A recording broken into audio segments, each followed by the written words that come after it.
Kakinada rural నియోజకవర్గం నగరపాలక సంస్థ 50వ డివిజన్ కొత్తగా ఎగిలిపాడులో కాకినాడ రూరల్ నియోజకవర్గ స్వతంత్ర అభ్యర్థి డాక్టర్ పితాని అన్నవరం తన అనుచర గణంతో కలిసి ఇంటింటా ప్రచారం నిర్వహించారు. అమ్మవారి ఆలయంను సందర్శించారు. అమ్మవారిని దర్శించుకుని తరించారు. అనంతరం నియోజకవర్గ ప్రజలను కలిసి వారి సమస్యలను అడిగి తెలుసుకున్నారు. తన ఎన్నికల మేనిఫెస్టోను కరపత్రాలను అందించి ప్రజలను ఓట్లను అభ్యర్థించారు. ఈ నెల 13 జరిగే సార్వత్రిక ఎన్నికల్లో స్టెథోస్కోప్ గుర్తుపై ఓట్లు వేసి తనను అత్యధిక మెజార్టీతో గెలిపించవలసిందిగా ఓటర్లను డాక్టర్ పితాని అన్నవరం కోరారు. ఈ ప్రచార కార్యక్రమంలో బీసీ సంఘ నాయకులు, కార్యకర్తలు, డాక్టర్ పితాని అన్నవరం అనుచరులు, అభిమానులు పాల్గొన్నారు. ఈ సందర్భంగా కాకినాడ రూరల్ ఎమ్మెల్యే అభ్యర్థి డాక్టర్ పితాని అన్నవరం మీడియాతో మాట్లాడారు.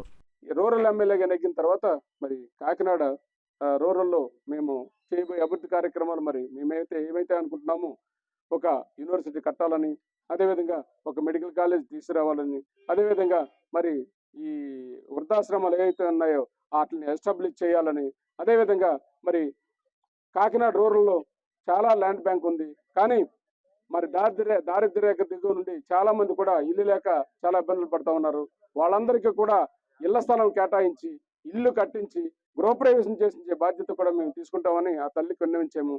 అదేవిధంగా మరి నేను ఈ పాతకాయగలపాడులో నేను సందర్శిస్తున్న సందర్భంలో మరి చాలా ఏరియాల్లో రక్షిత మంచినీటి సదుపాయం లేదు. అదేవిధంగా గుడారగుంటలో ఇవన్నీ కూడా కాకినాడ నియోజకవర్గ మెయిన్ ఏరియాస్ లో ఉన్న ప్రాంతాలు. ఈ ప్రాంతాలు వీటిలోని కూడా మరి అక్కడ లోకల్ ప్రజలు ఎవరైతే ఉన్నారో వాళ్ళు మంచినీటి సమస్యతో ఇబ్బంది పడుతూ ఉన్నారు. వాళ్ళందరికీ కూడా నేను రక్షిత మంచినీటి సదుపాయం ఏర్పాటు చేస్తానని కూడా నేను ఆ తల్లికి నేను విన్నవించాను.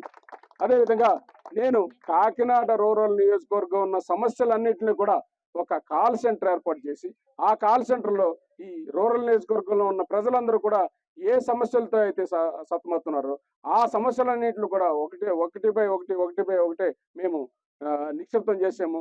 మేము ఎమ్మెల్యేగా అయిన తర్వాత 45 రోజుల నుంచి ఆ సమస్యలన్నింటినీ బయటికి తీస్తాము.